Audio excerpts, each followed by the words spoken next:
2007년 버킷리스트라는 영화가 개봉됐습니다. 영화에서 두 노인 에드워드와 카터는 암에 걸려 시한부 인생을 살고 살아있는 동안 생전에 할 수 있는 그리고 하고 싶은 일들을 버킷리스트로 만들었습니다. 저는 두 노인이 이러한 꿈을 실현하기 위해 함께 노력하는 모습을 담아 인생의 의미를 다시 한번 생각하게 해주었습니다. 만약 여러분들의 인생에 하루만 있다면 어떻게 보내시겠어요? 생의 마지막 날 여러분은 무엇을 하길 원하시나요? 오늘은 미국에 사는 12살 소년이 생애의 마지막 날을 맞이했을 순간을 얘기해 보려 합니다. 1971년 9월 데이비드 필립스라는 소년이 미국 성 루크 병원에서 태어났습니다. 의사는 데이비드가 매우 심각한 유전 질환인 중증 면역 결핍을 앓고 있다는 사실을 발견했습니다. 데이비드의 면역 체계는 거의 붕괴 상태에 있었고 이 결핍 증상은 가장 흔한 감기조차도 그의 목숨을 쉽게 앗아갈 수 있는 질병이었습니다. 데이비드의 아버지는 의사였고 어머니는 중학교 교사이며 부유한 가정 환경과 높은 사회적 지위를 가지고 있었습니다. 남편과 아내의 가장 큰 소원은 두 자녀를 갖는 것인데 부부의 첫 아이는 매우 건강한 소녀 케이틀린을 낳았고 둘째 낳은 아이는 데이비드처럼 유전병인 중증 면역 결핍으로 오래 버티지 못하고 사망하게 되었습니다. 중증 면역 결핍의 발병률은 실제로 매우 적기 때문에 병원의 의사들은 여성의 X 염색체에 유전병에 대한 열성 유전자가 포함되어 있다고 의심합니다. 일반적으로 정록 실명과 유사한 X가 있는 열성 유전 질환인데 인간 유전학에서 파생된 이론에 따르면 여성이 이 질병을 유발하는 유전자를 보유하면 남성 자손은 질병에 걸릴 확률이 50%이고 여성 자손은 그렇지 않습니다. 둘째를 잃고 얼마 후 데이비드의 어머니는 다시 임신했습니다.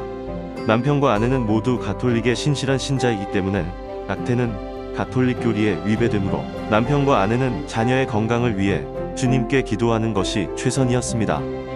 불행히도 신생아인 데이비드는 중증복합 면역 결핍 유전 질환을 갖고 태어났습니다.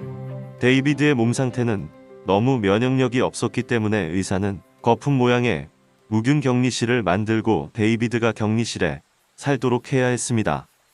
데이비드의 부모는 미국에서 많은 면역학자를 초청하고 많은 과학자들이 그를 만나러 왔으며 전문가들은 골수 이식이 유일한 치료 방법이라고 믿었고 데이비드의 부모와 누이의 골수를 검사한 결과 데이비드의 골수와 일치하지 않는 것으로 밝혀졌으며 전문가들은 국가의료 데이터베이스에서 데이비드와 일치하는 골수를 검색했습니다. 하지만 적절한 골수를 찾는 것은 불가능에 가까운 일이며 12년이 지난 후에도 데이비드는 여전히 거품에 머물렀습니다. 데이비드는 버블 모양의 격리 공간에서 모든 교육을 받았으며 그의 일상생활은 평범한 사람들과 다르지 않지만 많은 의사들은 이러한 종류의 애완 생쥐와 같은 성장 과정이 인간적이지 않다고 생각하고 비판했습니다. 1983년 데이비드의 부모의 동의로 의사들은 두 사람 사이의 골수 일치율이 높지는 않았지만 그의 여동생 케이틀린의 골수를 버블 보이 데이비드에게 이식할 위험을 감수하고 수술을 진행했습니다. 골수 이식 후 데이비드는 심각한 거부 반응을 보였고 케이틀린의 골수에 운반된 일부 바이러스가 데이비드의 연약한 몸을 손상시키기 시작했습니다. 1984년 초 의사들은 데이비드의 몸이 완전히 손상되어 치료하기 힘든 것을 가족에게 알렸습니다. 12년 동안 격리실에서 데이비드는 마침내 생애의 마지막 순간에 가족과 친척 어머니와의 짧은 만남 후 미소를 지으며 숨을 멈추고 세상을 떠났습니다.